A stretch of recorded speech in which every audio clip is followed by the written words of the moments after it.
Let's learn how to simplify the fraction 16 over 31.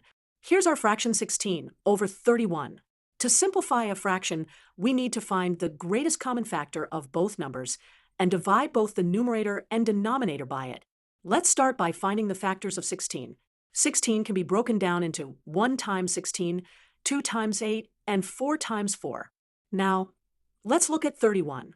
31 is actually a prime number, which means its only factors are 1 and itself. To find the greatest common factor, we need to look at what factors these numbers share. Looking at our lists, we can see that the only common factor between 16 and 31 is 1. Since the greatest common factor is 1, this means our fraction is already in its simplest form. Therefore, 16 over 31 cannot be simplified any further. Remember, when simplifying fractions, first, find all the factors of both numbers. Second, identify the greatest common factor. Finally, divide both the numerator and denominator by the greatest common factor. If the greatest common factor is